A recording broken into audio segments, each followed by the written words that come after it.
pinaka-the best ninyo nga regalo kanakon. Ang magurang nga bata, nagtao kay tatay kabulawan.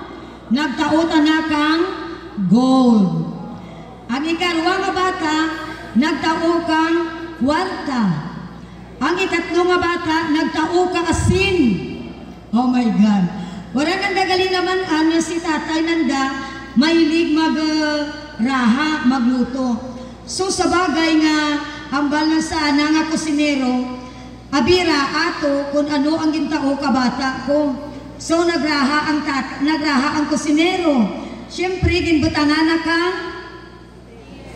Ano ang una na nga? Ano ang gintao ka magura nga bata?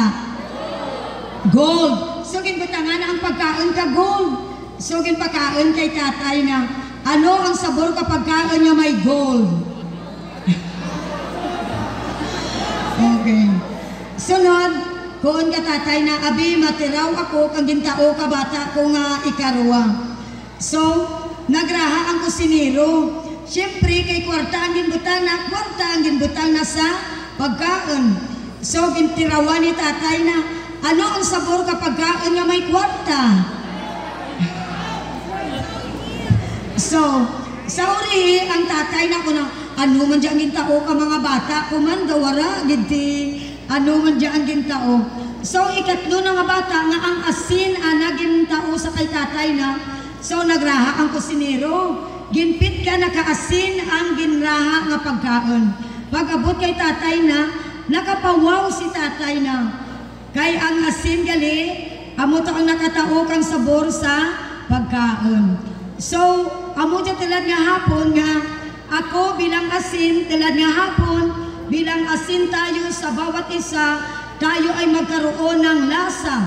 Magkaroon ng lasa ang ating bawat buhay, bilang estudyante, bilang nanay, bilang tatay sa ating pamilya.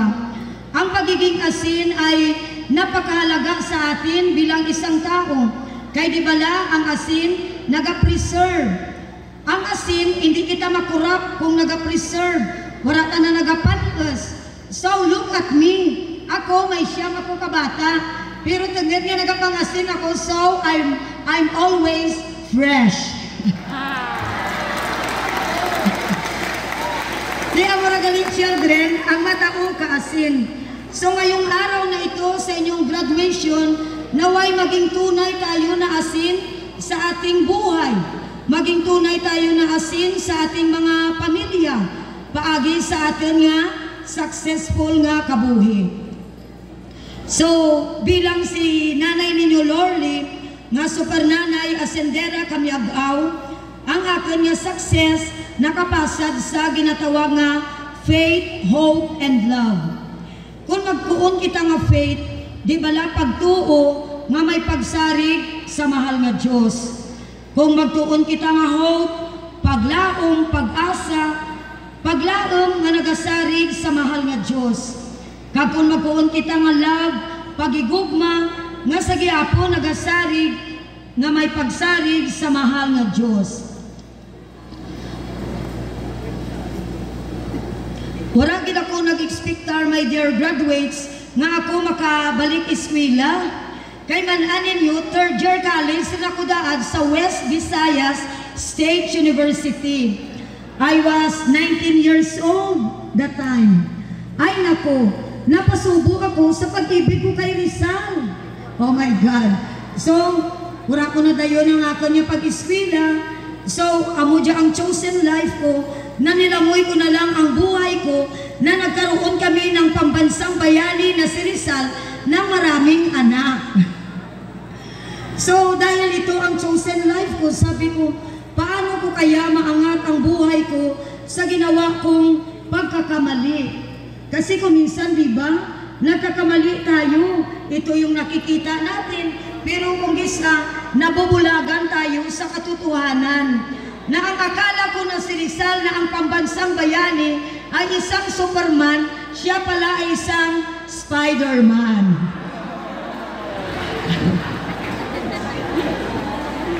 So ngayon, sabi ko sa sarili ko, dahil babae ako, na nagkaroon kami ng maraming anak, ano kaya ang dapat kong gawin sa buhay namin?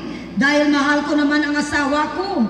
Kaya kailangan kong panindigan bilang isang ina, bilang isang asawa, bilang isang babae, na ito talaga ang buhay ko. Kaya nag-volunteer ako sa St. Louis de Marilac School of Yagao sa kanilang community extension more than 10 to 12 years. Nag-volunteer ako sa kanilang paaralan para nang sa ganun po ay may maitustos din ako sa aming mga anak. So hindi ko rin akalain noong nag-volunteer ako sa mga taon na iyan ay nakita ko pala ng administrasyon na wala pala akong honorarium. So, napakaganda pala, my dear graduates, kung minsan na yung kusa ka lang nagvo-volunteer kasi balang araw, mabibigyan ka ng award. So, yung award na binigay sa akin ng paaralan ay tinanong muna ako, sabi nila, ano ba yung gusto mo? Pera ba o bayong? Joke lang. Ano bang gusto mo? Pera o mag-aral? Siyempre, ang pinili ko mag-aral. Kasi pag pera lang yan, my dear graduates, lagi nating tandaan, it will never last. Pero sa pag-aaral na ito talaga ay nagiging susi sa ating kinabukasan. Kahit matanda ka na, kahit may asawa ka pa, kung makapag-aral ka ay naiiba ang edukasyon na ito ay hindi mananakaw sinuman. So my dear students, I never expected na ako ay makapag-aral sa Kolehiyo del Sagrado Corazon de Jesus. Noong time na yun, may 8 na kaming anak.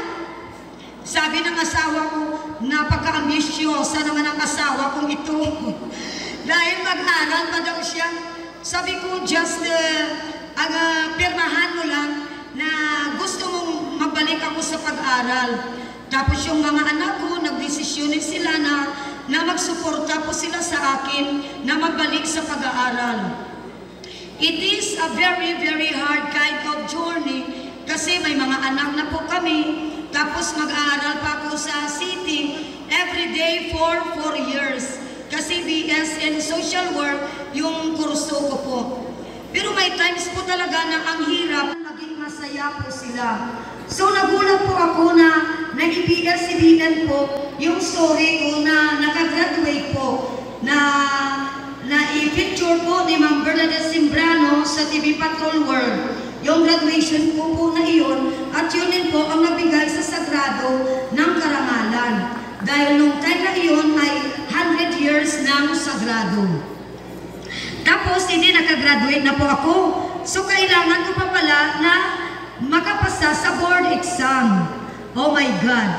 So, ramdaman ko lang sa puso ko na God will make a way for me.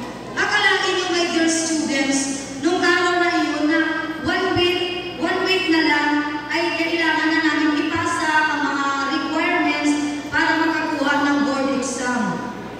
So, nung araw na yun, sabi ng kaibigan ko, Lorly, hindi mo ba alam si Bernadette Sembrado na sa RTE?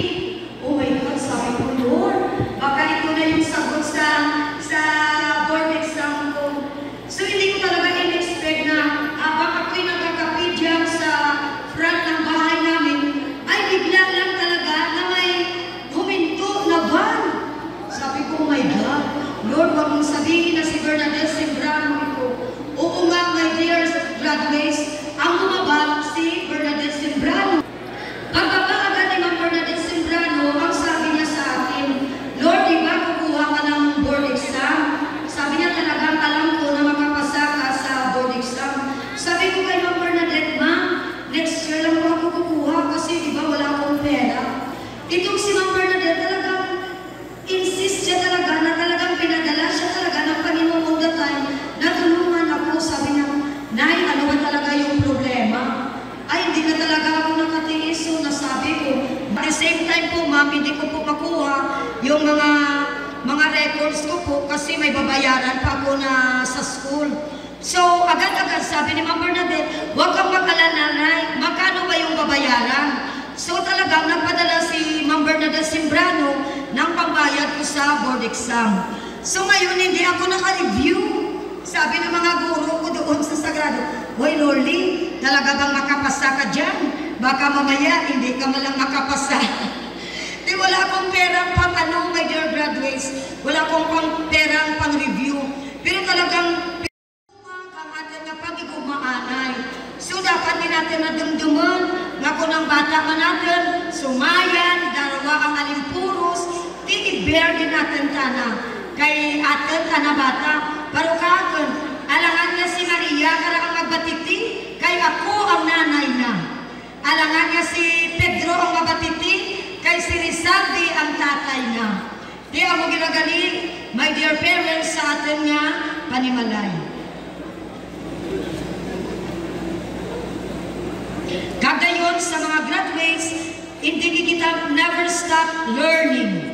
We must soar high, we must dribble our dreams, we must shoot our dreams, and we must attain our dreams. Kaya ting para dyan sa atin nga panimalay.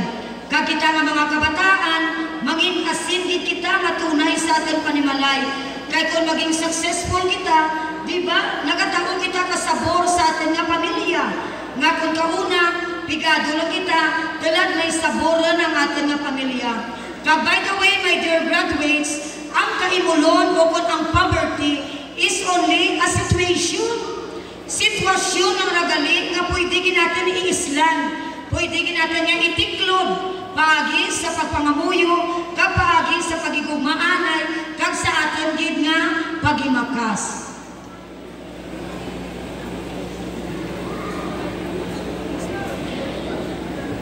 Ganin sa liwan, amura ang ating kabuhi nga gusto ko man ibahagi ka ninyo nga dapat rigyan din ang ating nga faith, hope, and love. Ano nga rin children, dapat rigyan din ang faith, hope, and love. Again. Faith, hope, and love. Okay. Sa liwan, ginaagda ko kamo my dear graduates sa pagtindog.